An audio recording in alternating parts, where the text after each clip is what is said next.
All right, guys, this is the first time ever in the history of the Fantastic Four. We're doing a show after the Miami Dolphins beat the Buffalo Bills. Yeah. Yeah, We made history. yep. First time for our show. Impressive win. Impressive win for the defense. I'm going to Oh, give them that. The defense was lights out. dominant. Lights out. I mean, Ooh. the Buffalo Bills are going to be looking at other teams playing the Buffalo Bills, going to be looking at that film and go, we got to do that. Yeah. We just taught the league how to beat the Buffalo Bills. Well, when you force turnovers in key, Yeah. interception in the end zone, right? And then they're driving, and then you poke it just this much before he's down, right? And the ball's out, and then it becomes a madhouse. It was crazy, right? That Then was we jumped on it. Oh man, what a play, right? But the defense, they showed up. They were dominant. that was Jack Jones, right? That punched that out. I think I so. believe so. Yeah, he loves that little peanut punch. I love it. The defense did what we've been wanting them to do all year long, which was everybody run to the ball. Whoever had the ball, there was multiple Dolphins on him poking and stripping, and it was a dominant performance by the Miami Dolphins. I'm going to throw the first thing out here, and I want you guys to jump on it right away. The Miami Dolphins defense and A-Chan won that game. 100%. 100%. 100%. Mm-hmm. A-Chan again showed the league that he's one of the top running backs. He had a 225 yards of pure madness, right? And he was breaking them big. 35, 38, 58-yard touchdowns. We're talking about total dominance. And my favorite part is when I went back and the commentator's like, "Hey, Chan, he's into the set. He turns on the Jets." I was Yeah. like, oh, and he just runs. Achan has the ability to break away and nobody's going to catch him. And that's Achan. And he's tough. He can and I didn't think he could play up between the tackles, but 58 yards right up the gut. I He mean, broke. He Well, I'm broke. saying that because aside from A-Chan, people will look at that game and look at the score and everything and think Tua didn't have a good game. terrible game. All right. He had He two did Tied. good enough to passes, win. two good passes. The rest, He He did enough had to win. Yeah, he did exactly that. Enough to win. He had a couple of interceptions, but even the They were interceptions, punts. yeah, the interceptions were like, boom, there was an interception, then a flag, 10 more yards or 15 more yards. It's on the 5. I mean, It was a they were, punt. yeah. And, he and then they gave up 3 turnovers, so we gave up 2. It was, But but Achan, 195 of those yards were after contact. He broke double-digit tackles. Like recipe to win. oh my goodness. Fight through Chan those was tackles. he was great. And Waddle got one, and Malik.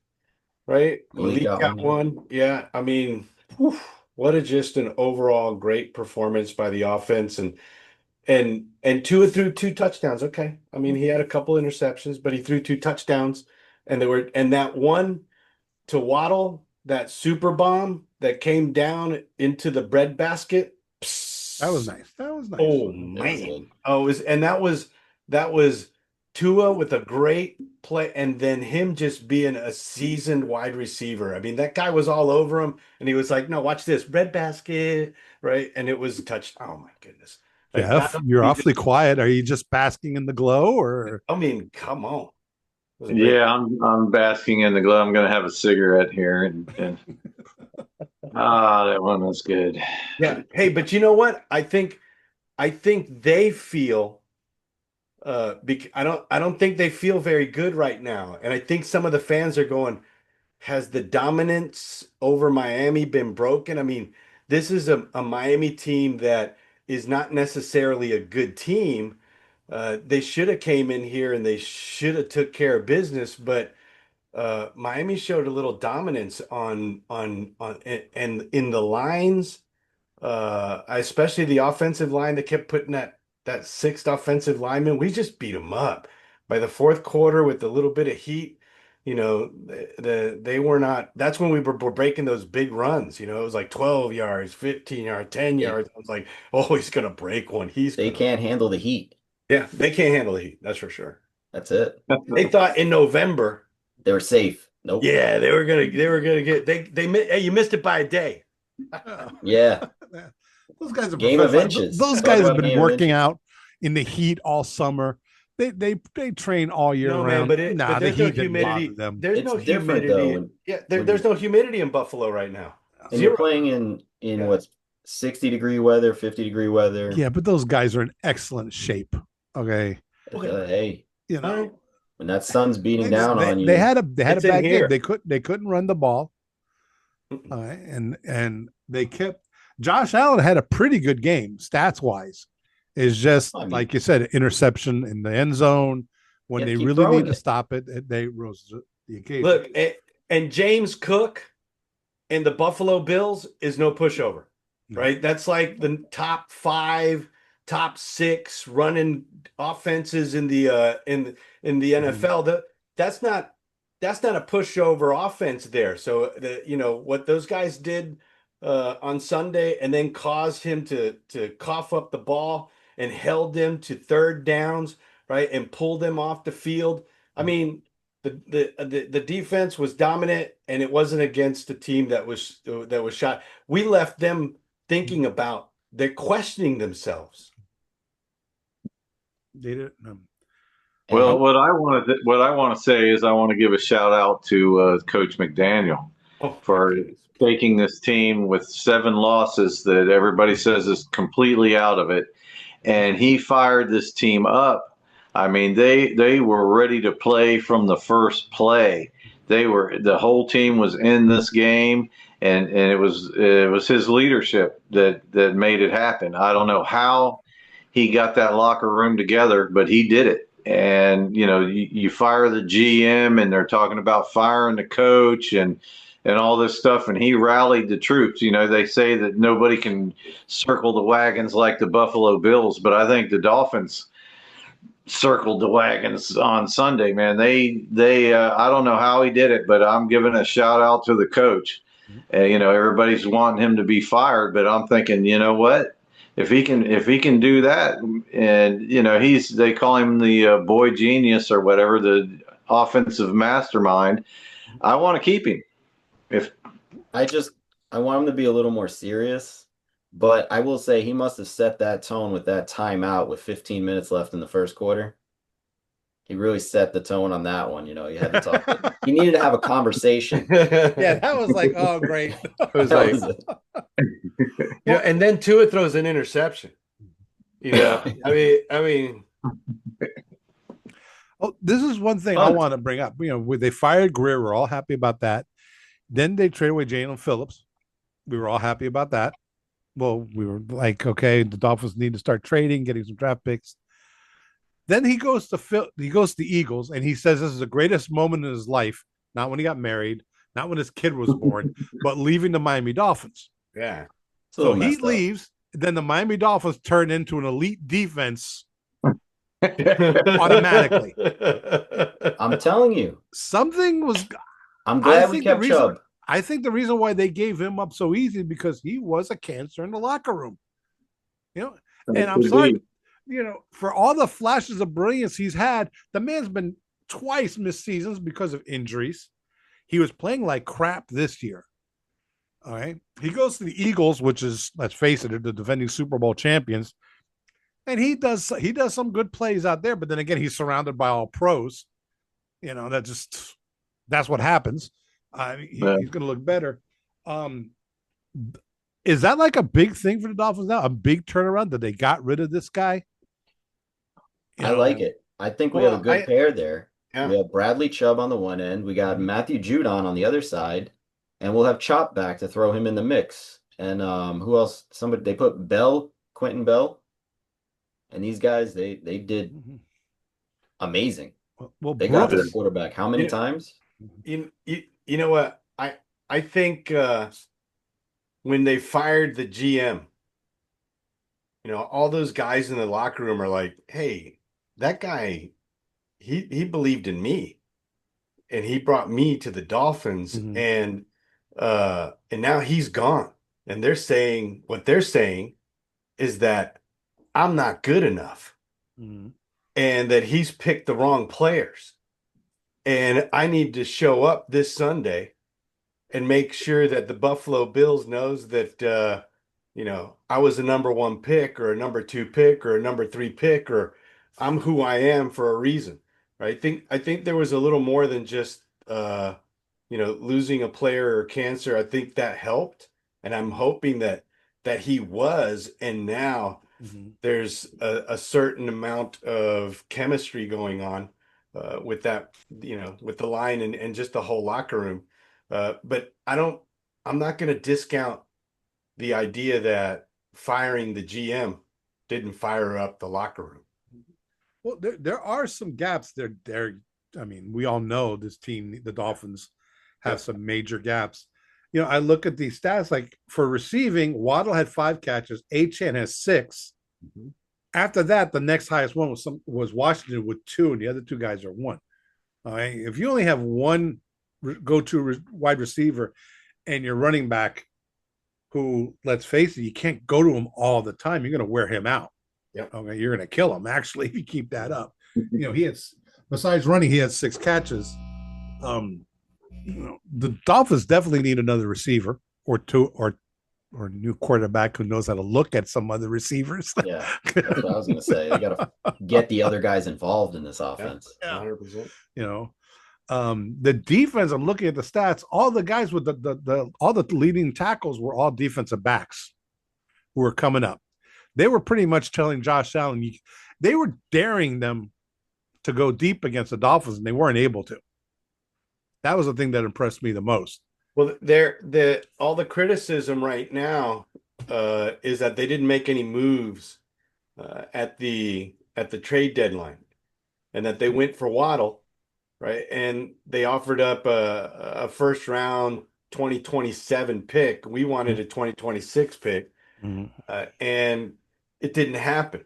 And they didn't have a contingency, right? And if I'm Miami, I string along the Buffalo Bills with the idea that maybe I'll give up my prized possession, right? But I would never give up Waddle to a divisional foe, especially my arch nemesis. Right? Well, especially when the pick's going to be in the high 20s. Yeah, and Waddle's Buffalo's going to be not going to be a top 10 pick. That's right. And Waddle is awesome. He made a huge difference in that game. There's still a lot of young talent on this team, and I like that they didn't strip it all away and sell it for picks. Although picks are nice to have. I saw that a lot of people were complaining on social media and everything. All that was that the new GM Bailey I think his name's Bailey. I forgot his name. Yeah, Champ Bailey. That he didn't make any. Oh, why didn't he make any trades? The Dolphins don't make any trades. And I always say, hey, sometimes the best trade you ever make is the one you don't make. Yeah. Okay. Just trading for the sake of trading is not going to help this team. If you're not going to get a high pick for a Waddle or somebody else, what's the point of just giving them away? Well, also he wasn't hired, but like 2 or 3 days before the trade deadline. Right. So he didn't really have time to come in and evaluate talent. And, a GM's got to come in and talk to players. They got to evaluate whether, they think the player is a Miami Dolphin. Is this guy, dedicated to the Dolphins, or is he just looking for a paycheck? Yeah. We can send him out the door and let him get his paycheck, and we get somebody in here who wants to play for the Dolphins. Yeah. And the contracts too. He's got to look them over. Right. He just didn't have time. I think there would have been more moves, probably not Waddle, but there's other players out there that can be moved. And could have been moved. But moving Phillips made sense because they were not going to have the money that they could pay him next year. I'm so happy with that trade. That's like one of the best trades the Dolphins have made in years. Yeah. Just getting rid of him. With the Eagles, he's probably going to have a good rest of the season if he doesn't get hurt, which I fully expect him to get hurt because he always gets hurt.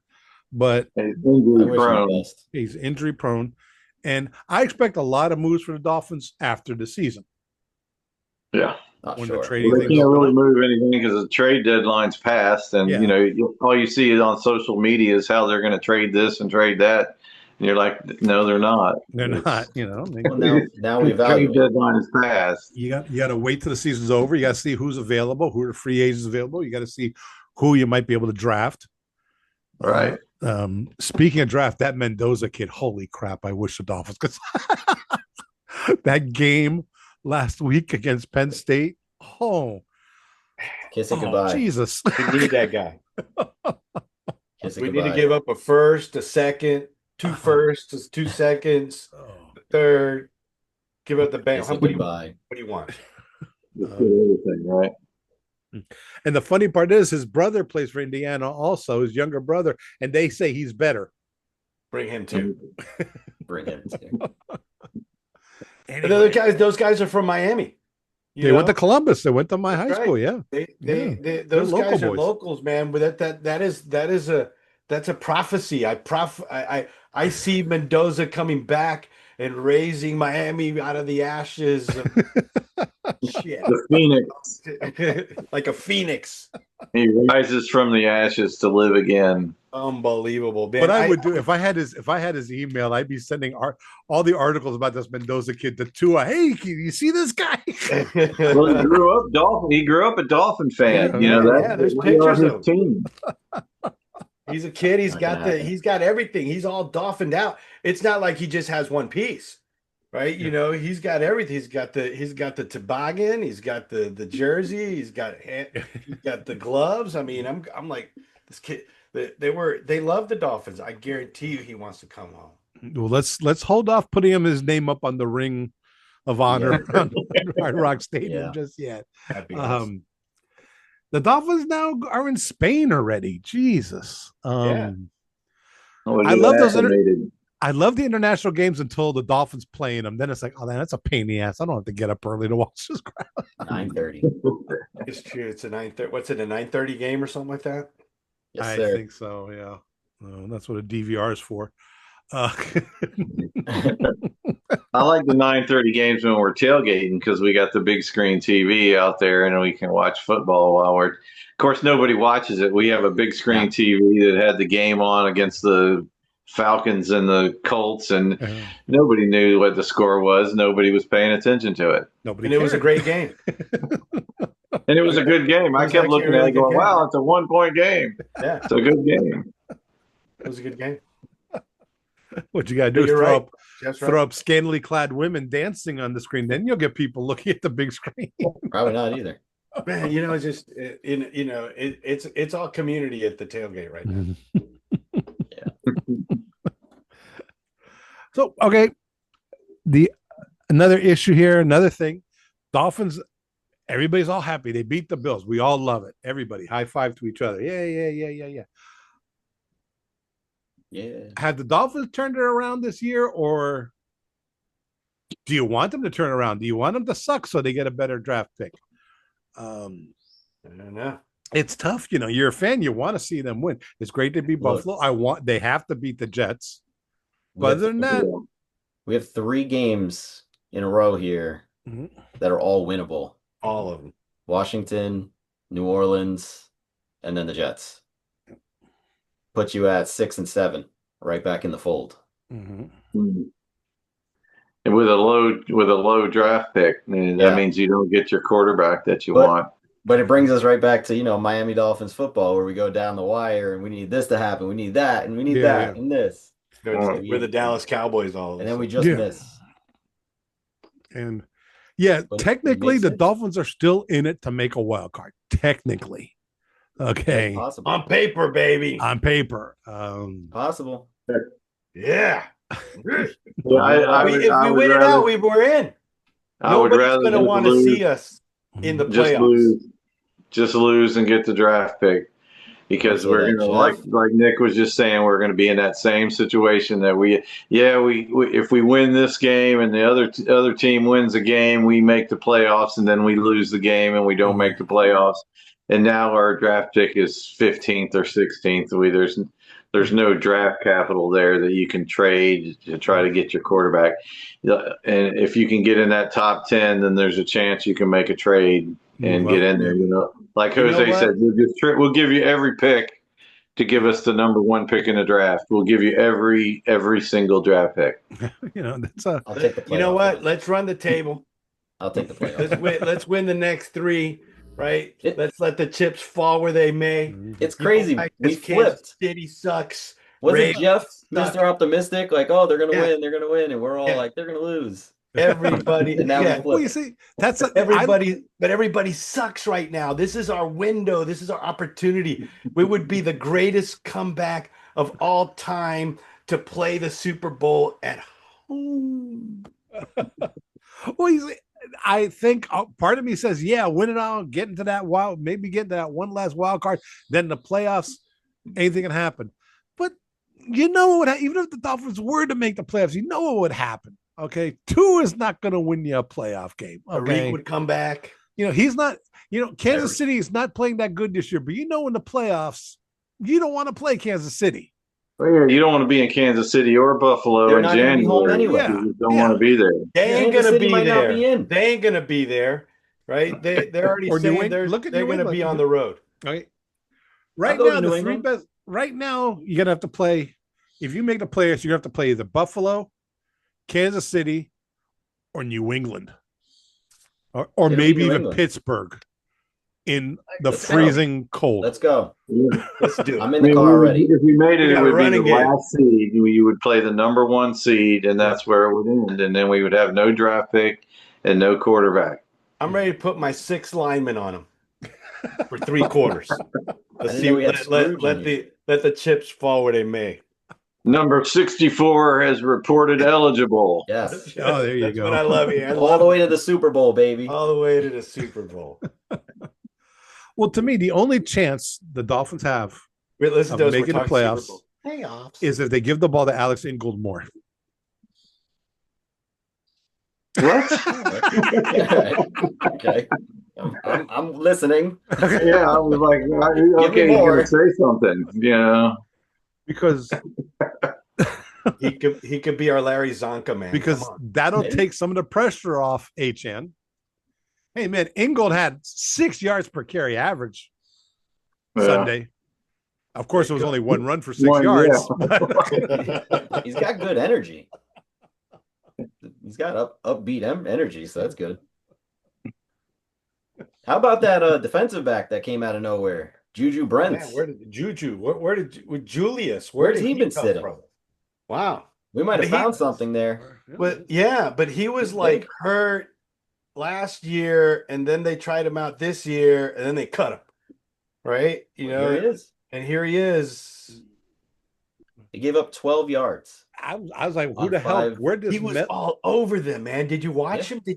I was like watching some of those plays, and it's like his technique is almost perfect. He's like he follows them step for step. He's all over them without pushing them, or I ain't never seen anything like it. And then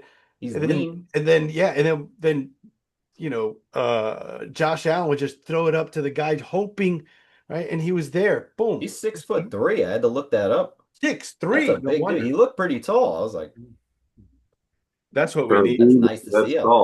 He's you know what? He was our shutdown corner this weekend. And right? And if you don't have a shutdown corner, guess what? You can't. If you got a shutdown corner, you could beat shitty ass teams like Kansas City, on the road. Who's their quarterback again? I don't give a shit. They're not doing that great this year. I don't want to hear it. They're talking about how old they are. Right, so I don't want to hear nothing about those guys. They still have that Kelsey guy, Mr. Taylor Swift. He's fat and old, right? What are you talking about? Woo! Listen to this Melifonwu. Oh yes, guy. Melifonwu. Yeah, no tackles, nothing, just 1 interception when we really needed it. Yeah. Yep. We had 3 safeties out there for like half of the defensive snaps. I love that when a player you never heard of before comes up and just makes the play you need. Unbelievable. And he came from Detroit. Yeah, and then that's it. He's gone again. and a another desperation throw by Josh Allen. He just threw it just to give his guy a chance. He threw it right to our guy. He was running for his life. It's beautiful. It usually works for him. It usually works for him. Let's not. I'm sorry. The Dolphins definitely dominating win against the Bills. They play the Bills 10 times. The Dolphins are winning once or twice. That's it. The Buffalo's a better team. Well, not on my watch. It's been a while. Not on my watch. What watch is that, by the way? This is the Mike Daniels special. That's it. Hey, that's the team that we were. You got a Breitling. All right. The Mike Daniels special. We're gonna stand on the sideline. I'll get some capris next time. I saw McDaniel's watch. It was a gold Breitling. I'm like, oh. I'm a watch guy, so. But you know what?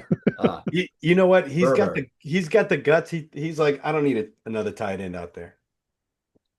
Okay, just go ahead and report in. The Dolphins need a tight end, that's for sure. Yeah, he's like, I don't have a tight end. I'm throwing in an extra lineman. Waller's eligible to come back week 13. Work with that. Well, that was what the Colts did to us on the first week 1.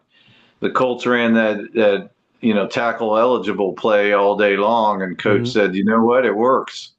Let's try it. And we came out the next week imitating the Colts, and it worked. I say we start Jeff throwing. Always has the jewel. Throw him the ball. That's X. I didn't even realize that. Right. That's great insight.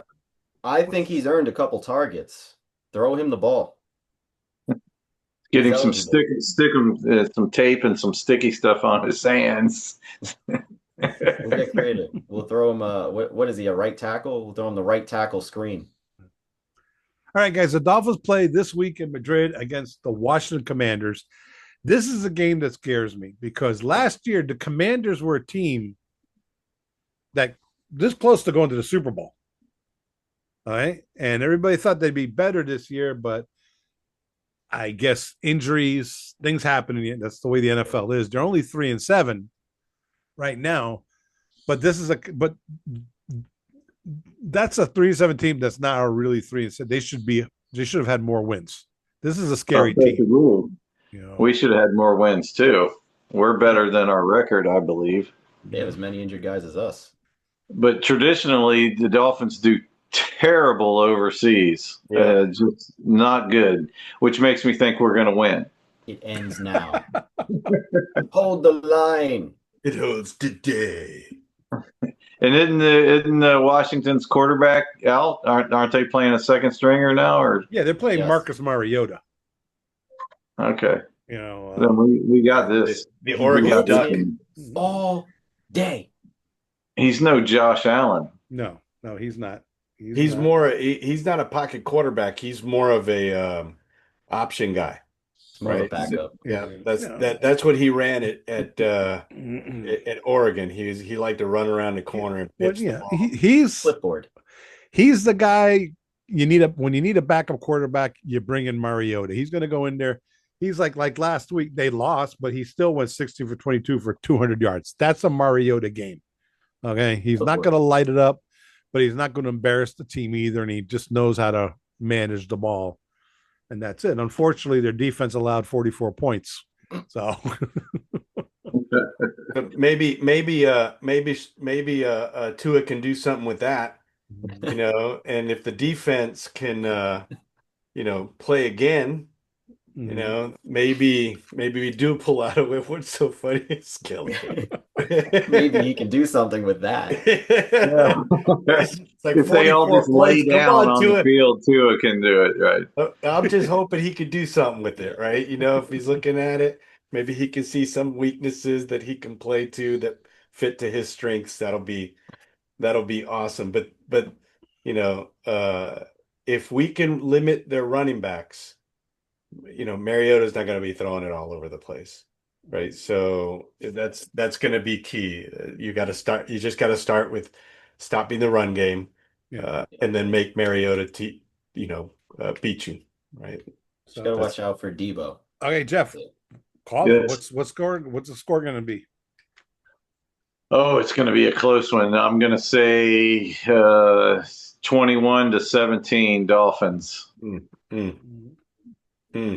Nick, you're pondering. I'm sorry, Pitbull. Oh, or no, Skeleton now. You're Skeleton. Skelebull. Dolly. We are going to win 33-20. Factor, we're going to miss another extra point. I think it's Sanders back. Yeah. Jose. If there are no injuries on the defense and we have the same secondary and the same guys playing that we did against Buffalo, I don't think they're gonna move the ball much. They're gonna get to third down a lot. They're gonna get there quick, right? So they're gonna be punting the ball a lot. They're gonna be throwing some interceptions. So I'm thinking it's gonna be 14-35. That's the way I see it. Dolphins 35. Dolphins are just going to dominate. I like it. One thing I've noticed about these, games over in Europe, they're never high-scoring games. They're always low-scoring games. I don't know why. They tend to be boring games. So I'm going to say Dolphins 17, Commanders 12.